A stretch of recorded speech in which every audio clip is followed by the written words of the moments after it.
Nah, selamat pagi Bapak Ibu dimanapun saja berada, dan biar kiranya kasih Tuhan Yesus menyertai kita semuanya. Salam, Tuhan Yesus memberkati. Ya, mari kita akan bersama-sama merenungkan firman Tuhan. Untuk mengalasi doa kita bersama, kita baca di dalam Injil Matius pasal 8 yang tidak asing lagi bagi kita, di dalam ayat 23 sampai dengan ayat 27.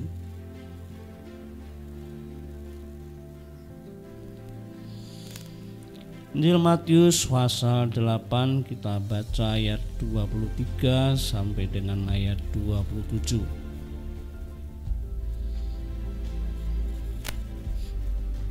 Demikian firman Tuhan akan saya bacakan. Lalu Tuhan Yesus naik ke dalam perahu dan murid-muridnya pun mengikutinya. Sekonyong-konyong mengamuklah angin ribut di danau itu, sehingga perahu itu ditimbus gelombang. Tetapi Tuhan Yesus tidur.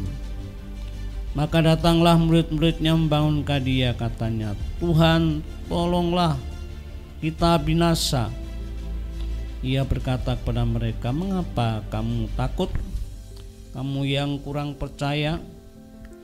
Lalu bangunlah Tuhan Yesus menghardik angin dan danau itu, maka danau itu menjadi teduh sekali.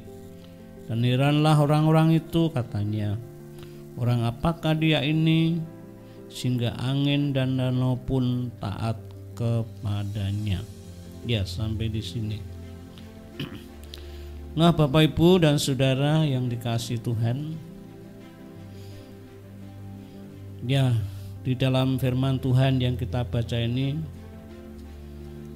dalam hal misi untuk menyelamatkan jiwa-jiwa, Tuhan Yesus tidak ingin melakukan hanya sendirian, melainkan ingin bersama-sama dengan orang-orang yang dipanggil, orang-orang yang dipilihnya, yaitu murid-murid Tuhan, rasul-rasulnya Tuhan.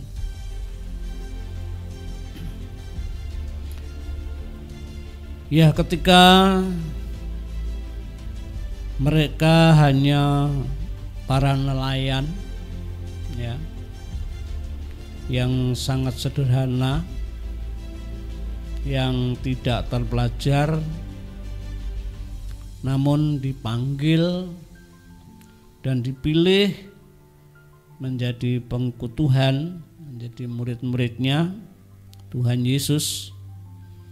Ya, ini adalah kasih karunia yang dari Tuhan, kasih karunia yang mulia, yang sangat menyukacitakan.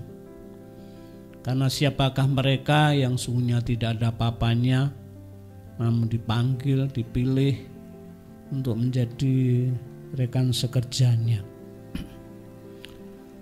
Nah, Bapak Ibu dan Saudara yang dikasihi Tuhan, ketika murid-murid bersama dengan Tuhan Yesus ada dalam satu perahu, itu sesuatu yang menyenangkan. Kita dulu orang yang berdosa, namun Tuhan itu mengasihi kita untuk menjadi miliknya, kekasihnya, kita dipanggil. Itu sesuatu yang sangat menyenangkan. Ya, seperti dalam suasana ketika Adam di Taman Eden, ya, taman yang indah, yang menyukacitakan. Tapi tidak selalu demikian.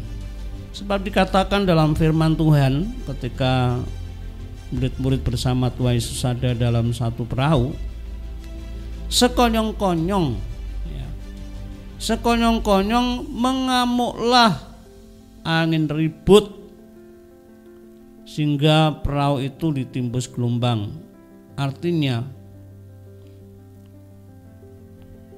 di dalam bersama-sama dengan Tuhan Yesus ada sesuatu yang menyenangkan,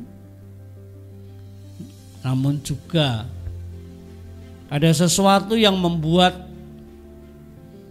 takut karena ada angin ribut atau pencobaan. Ya, saat-saat ini kita berada dalam suasana yang masalah cukup besar, dalam suasana pencobaan yang tidak kecil. Ya, seluruh dunia juga untuk negeri kita, yaitu kaitannya dengan COVID-19. Ya. Setiap orang, siapa saja maunya tidak ingin, ya, tidak ingin ada masalah atau pencobaan. Ya. Setiap orang pasti sedemikian. Namun bagaimana dengan kondisi yang sedemikian? Ya, kita dapat menghadapinya. Ya, yang menjadi pertanyaan, apa yang harus ada? Apa yang harus kita miliki sebagai murid-murid atau pengikut Tuhan atau orang-orang percaya ketika menghadapi pencobaan? Ya, seperti para murid-murid bagaimana ketika bersama dengan Tuhan Yesus di dalam suatu perahu, tapi sekonyong-konyong mengamulah angin ribut. Ya, membuat murid itu begitu takut, setengah mati. Ya, ketika segala sesuatu ya lancar, tapi tiba-tiba ya sekonyong-konyong mengamulah angin ribut. Nah, apa yang harus ada atau dimiliki sebagai orang-orang percaya ketika menghadapi kondisi yang seperti saat ini? Ya, sebagai pengikut-pengikut Kristus atau orang-orang percaya kepada Tuhan Yesus itu perlu belajar. Yang pertama adalah memahami tentang adanya pencobaan yang terjadi saat ini. Ya, ketika Tuhan Yesus dengan murid-murid dalam satu perahu, sekonyong-konyong mengamuklah angin ribut di danau itu. Hal ini menerangkan bahwa sebagai pengikut Kristus tidak luput dengan adanya masalah dan pencobaan, meskipun ada bersama Tuhan Yesus.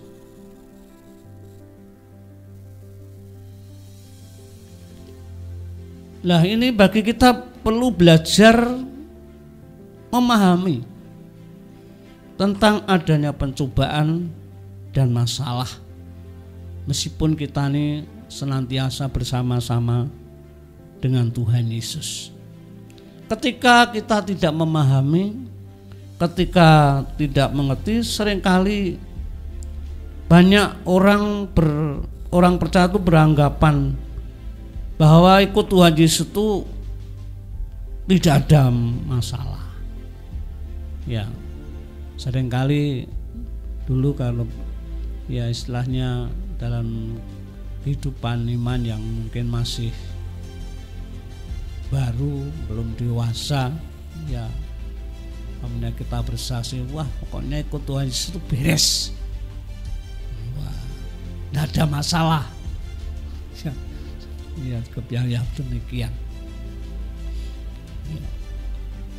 Ya, jadi ketika tidak dapat memahami, seringkali banyak orang percaya beranggapan bahwa ikut Tuhan Yesus itu tidak ada pencobaan.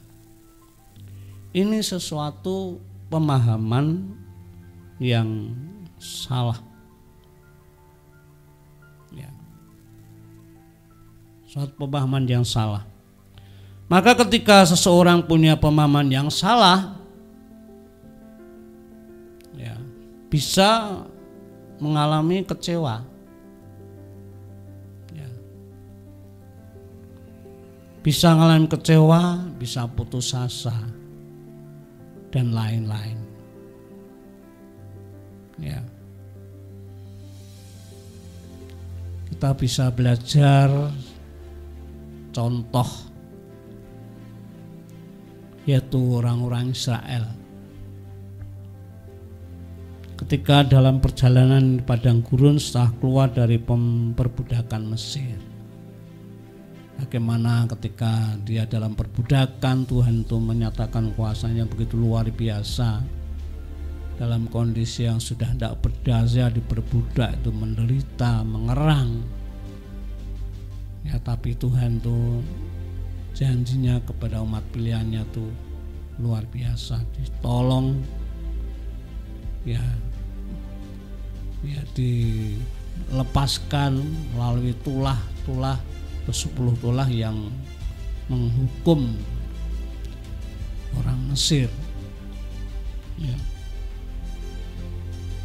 Namun dalam perjalanan di padang gurun hanya masalah-masalah yang ya bisa, ya istilahnya tidak begitu berat, ya, kebutuhan hal kehidupan sehari-hari, ya karena memang di padang gurun sungguhnya dia bisa berseru, bisa datang kepada Musa dengan baik-baik untuk berdoa, namun sudah menunjukkan sikapnya yang tidak baik, ya, dia marah-marah, ya, mau berusaha melempari batu kepada Musa, ya, karena saat itu, ya, istilahnya kecewa, ya, karena tidak memahami, sehingga ketika pemahaman punya pemahaman yang salah, ya bisa kecewa. Dan untuk itu perlu sekali ketika saat ini kita berada di dalam situasi pencobaan keadaan ini, kita diingatkan, ya, melalui firman Tuhan. Ya, kita akan baca di dalam surat Yakub, ya. Kita baca di dalam surat Yakobus ayat pasal 1 ayat 2. Surat Yakobus pasal 1 ayat 2 dan 3. Demikian firman Tuhan. Saudara-saudaraku, anggaplah sebagai suatu kebahagiaan apabila kamu jatuh ke dalam berbagai-bagai pencobaan. Ya. Jadi setiap orang bisa mengalami sesuatu masalah atau pencobaan, ya. Tapi bagaimana sikapnya? Seperti dikatakan firman Tuhan, anggaplah sebagai suatu kebahagiaan. Ini bukan perkara yang mudah, ya. Hal yang menimpa hidup ini kadang-kadang untuk bisa memahami akan segala yang sudah terjadi, perlu seperti apa yang disuratkan oleh Yakobus ini. Anggaplah sebagai suatu kebahagiaan. Jangan seperti orang Israel, karena tidak tahu memahami, kecewa, marah-marah, memberontak, sesuatu yang tidak menyenangkan hati Tuhan. Kita ini orang-orang yang sudah dipanggil Ini kasih karunia Allah yang begitu besar. Kita sungguhnya tidak layak, namun dilayakkan. Namun bagaimana sikap kita ketika diizinkan sesuatu yang terjadi. Jadi sebagai orang percaya itu perlu belajar memahami tentang adanya pencobaan dan masalah. Ya. Sebagai ayat untuk pendukung, kita baca dalam 1 Petrus 1. 1 Petrus pasal 1.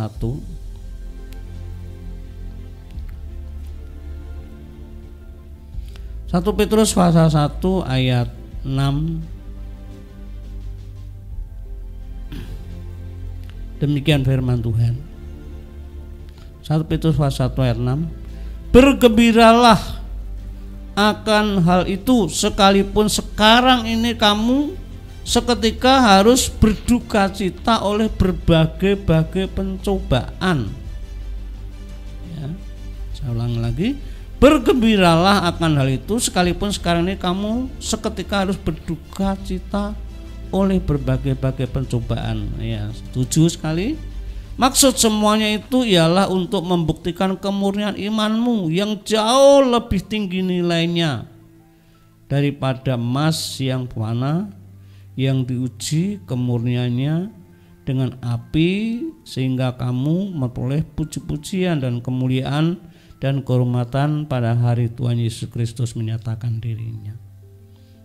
Ya, jadi kita sebagai anak-anak Tuhan dalam situasi keadaan ini, kita belajar untuk dapat memahami ya tentang adanya pencobaan.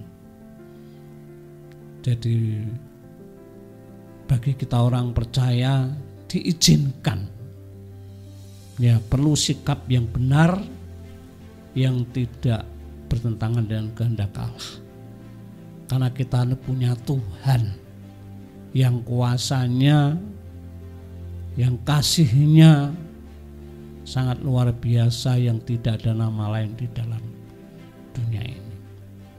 Ya. Jadi kita tidak perlu kecewa, tidak perlu bersungut-sungut, wah ya, tidak perlu bingung-bingung.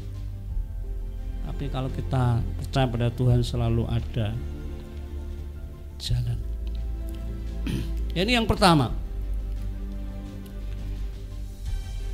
Apa yang harus kita miliki sebagai milik Tuhan, sebagai orang percaya ketika melihat pencobaan? Yang kedua adalah membangun hubungan dengan Kristus. Murid-murid yang saat itu ada dalam satu perahu dengan Tuhan Yesus, saat itu membiarkan Tuhan Yesus sendirian sampai Tuhan Yesus tidur. Ya. Karena sibuk dengan kepentingannya sendiri-sendiri. Ya, ini suatu tindakan yang tidak tepat.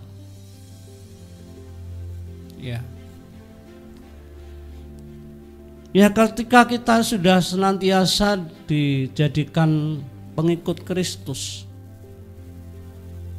kita bagaimana senantiasa terus selalu yaitu membangun hubungan dengan Kristus, mengenal lebih dalam. Ya.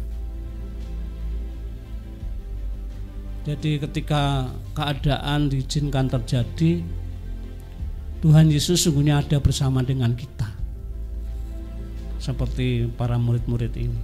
Namun dalam keadaan yang saat itu bagaimana di dalam satu perahu,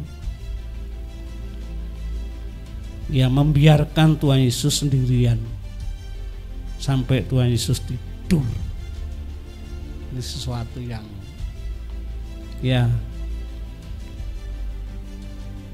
istilahnya tidak menggunakan kesempatan bagaimana untuk senantiasa membangun hubungan dengan Tuhan, lebih belajar mengenal Dia yang sebenarnya. Dia tidak hanya manusia pada umumnya. Dia datang ke dalam dunia itu untuk menyelamatkan umatnya. Ya, jadi perlu sekali, sebab Tuhan itu kepada orang percaya pun juga tidak akan membiarkannya. Ya. Keadaan boleh terjadi sesuatu yang tidak menyenangkan, namun jangan sampai membuat kita menjadi lemah. Kita terus perlu membangun hubungan dengan Tuhan, mengkonsentrasikan hidup bukan dalam masalah-masalah. Semakin kita memandang masalah berlebihan, kita bisa tenggelam. Kita bisa seperti orang, ya misalnya gunung istilahnya menjatuhi kita, ya, semakin berat. Maka perlu membangun hubungan dengan Kristus untuk mengenal lebih dalam tentang siapakah Kristus. Kristus tidak hanya dalam hal-hal yang kecil, ya, yang hanya tentang kebutuhan sehari-hari. Maka Tuhan Yesus pernah menegur pada orang-orang yang datang ketika Tuhan Yesus pernah mengadakan mujizat 5 roti dan 2 ikan kepada 5.000 orang laki-laki. Ya, kamu datang itu hanya karena perut, kebutuhan hal-hal demikian. Ya. Nah di situ kita perlu membangun hubungan dengan Tuhan untuk mengenal lebih dalam tentang siapakah Dia bagi kita. Perlu terus.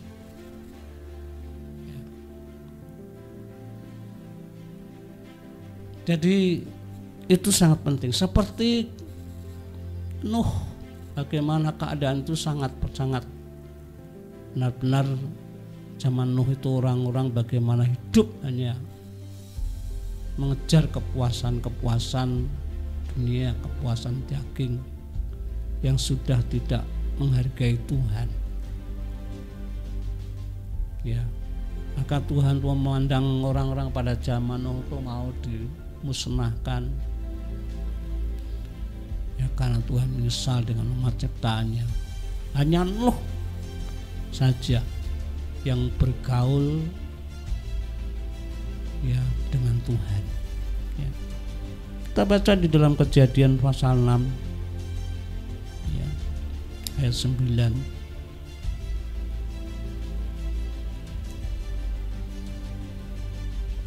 Kejadian pasal 6 ayat 9. Inilah riwayat Nuh. Nuh adalah seorang yang benar dan tidak bercela di antara orang sezamannya. Dan Nuh itu hidup bergaul dengan Allah. Ya, memang bukan sesuatu yang mudah, tapi benar-benar dalam kondisi itu Nuh berjuang sungguh-sungguh bagaimana untuk terus mendekatkan diri kepada Tuhan. Orang sudah tidak membutuhkan Tuhan, hanya ngejar kesenangan-kesenangan. Tapi Nuh saat itu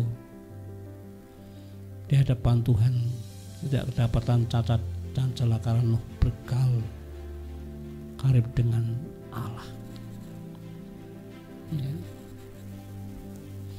Ya, jadi ini sesuatu yang ya bagi pengikut Kristus, orang percaya itu perlu belajar. Yang pertama tadi memahami tentang adanya pencobaan atau masalah. Yang kedua adalah membangun hubungan dengan Kristus. Jangan sampai Tuhan Yesus yang sungguhnya ada di antara dalam kehidupan kita sehari-hari tidak pernah membangun komunikasi yang baik. Ya, seolah-olah hanya hari ke hari hanya dihabiskan untuk mengejar kepentingan sendiri-sendiri. Satu, belajar untuk peka dengan semua masalah itu, selalu ingat akan Tuhan. Dalam kondisi kecil terasa tidak enak, cepat-cepat Tuhan, apa yang menjadi kehendak-Mu. Sehingga kita tuh tahu bagaimana bersandar, hidup ketergantungan yang kepada Tuhan, sehingga kita tidak tertekan dengan kondisi-kondisi sehari-hari yang mungkin itu menjadi suatu problem atau masalah. Itu penting. Terasa tidak enak sedikit secara fisik, terasa situasi yang hati kadang-kadang tidak enak, tetap ingat Tuhan. Tuhan, Engkau pembelaku, Engkau tidak membiarkan aku, hanya Kau serahkan kepadamu. Ya, jadi kita belajar untuk peka tanggap dengan situasi keadaan yang terjadi dalam masalah keluarga atau hal yang lain. Ya, hal yang lain kita terus membangun. Jangan sampai waktu ke waktu menghabiskan hanya untuk kepentingan diri sendiri. Tuhan dianggap sesuatu yang tidak berarti, sehingga dikatakan dalam firman Tuhan sampai tidur, karena Tuhan tidak pernah diajak ya terlibat dalam kehidupan sehari. Dia hanya repot karepe dhewe, setelah keadaan tidak menyenangkan baru ingat. Ini ya istilahnya seperti anak kecil ya, anak kecil. Ya memang di situ masih jadi murid. Ya, yang selanjutnya, apa yang harus kita miliki sebagai orang percaya ketika menghadapi pencobaan? Yang ketiga, ya, sesuai firman Tuhan dasarkan dalam Matius 8 tadi, yaitu kita berjuang untuk iman kepada Kristus melalui firman Tuhan. Ya, berjuang untuk iman kepada Kristus melalui firman Tuhan. Ya, seperti di depan tadi saya singgung ya, dalam ya ketika Tuhan Yesus membagikan roti dan orang-orang datang kepada Tuhan Yesus ya, namun mereka hanya tentang kebutuhan-kebutuhan perut saja ya. Maka Tuhan Yesus ya berfirman, kita baca dalam Yohanes pasal 6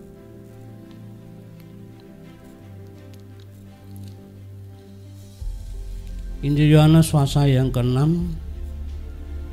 ayat 27.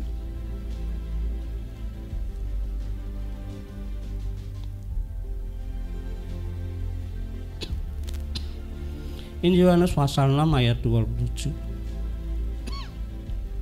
Demikian firman Tuhan, bekerjalah bukan untuk makanan yang akan dapat binasa, melainkan untuk makanan yang bertahan sampai kepada hidup yang kekal yang akan diberikan Anak Manusia kepadamu.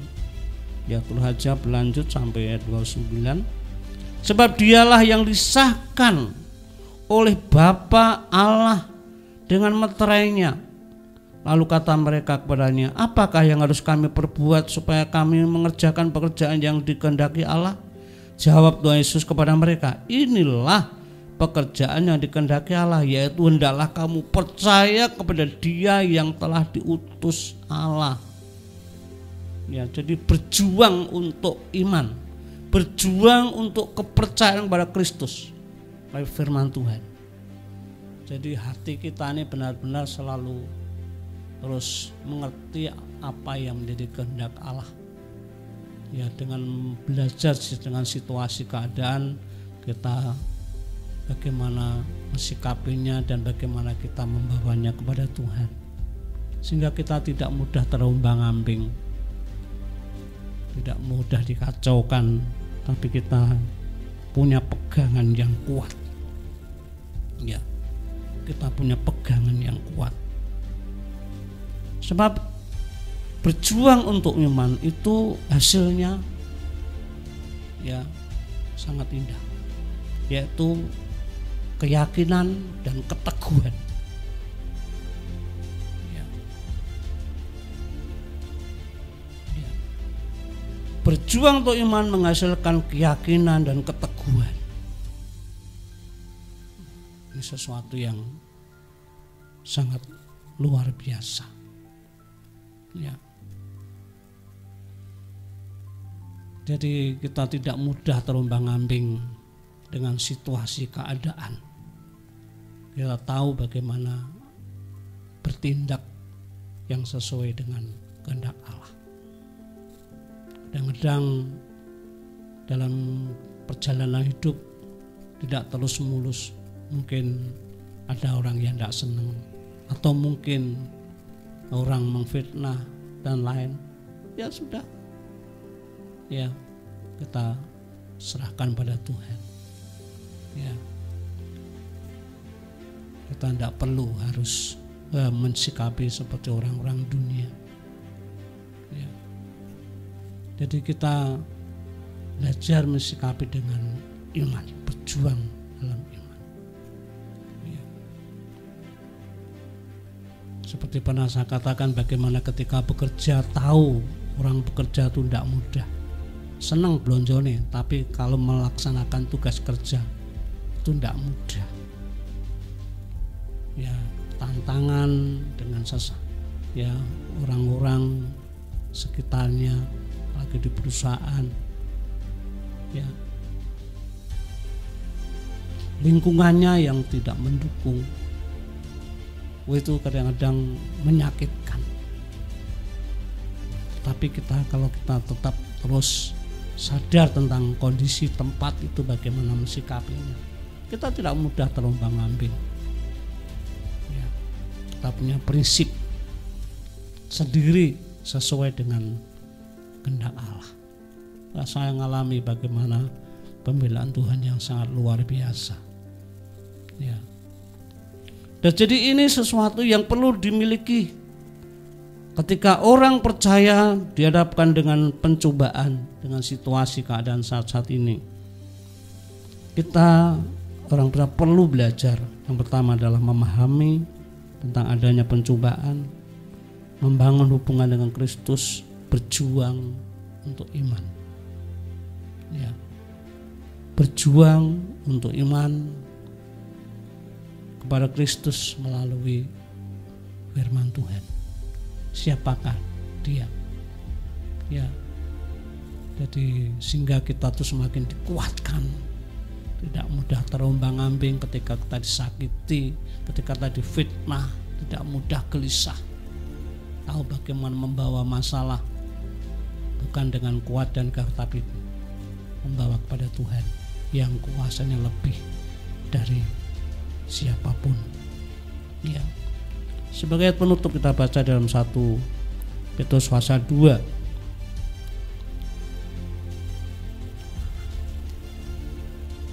1 Petrus pasal 2.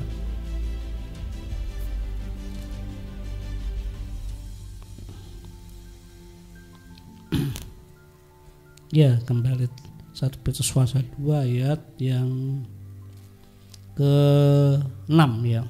Yang ke-6. Sebab ada tertulis dalam kitab suci, sesungguhnya aku meletakkan di Sion sebuah batu yang terpilih, suatu batu penjuru yang mahal, dan siapa yang percaya kepadanya tidak akan dipermalukan. Ya. Siapa yang percaya kepadanya tidak akan dipermalukan. Ini adalah ya hasil dari orang berjuang untuk iman, keyakinan, keteguhan. Ya. Itu perlu kita miliki. Keyakinan yang kokoh kuat itu perlu kita miliki dalam kehidupan orang percaya. Ya, saya ke Tuhan Yesus sudah lama, pelayanan pun juga sudah ya lebih 50 tahun. Ya, mulai tahun 69 saya ikut. Tantangan selalu ada dalam keluarga. Mulai dari anak saya mulai sekolah minggu sudah sering kali dipupoh. Ya, sering kali lolok ke dino mangan kerja keluarga orang tua karena tidak tahu. Tapi saya ingin membuktikan ya bagaimana hati rindu saya kepada Tuhan. Setiap saya mau kebaktian, saya membayar harga dulu. Apa Ibu, apa yang nanti saya akan mau gereja, apa gaweane tak tandangane. Jadi membayar harga mau ibadah. Gawean apa tak tandangane. Iki dari sebelumnya sudah, supaya jangan sampai menjadi batu sandungan. Jadi saya membayar harga. Jadi kita tahu bahwa kita di dalam Tuhan, ya istilahnya tidak hanya seenak saja, risikonya ada, tapi bagaimana mensikapinya. Kita tahu bagaimana Tuhan selalu memberikan jalan keluar terbaik. Itu menjadi pengalaman yang sangat indah. Dan untuk itu, Bapak, Ibu, dan Saudara dimanapun saja berada, kita saat ini ada di tengah-tengah keadaan yang tidak mudah karena corona. Ya, kita memang tidak lantas enak-enak, namun mari kita belajar untuk memahami apa yang terjadi.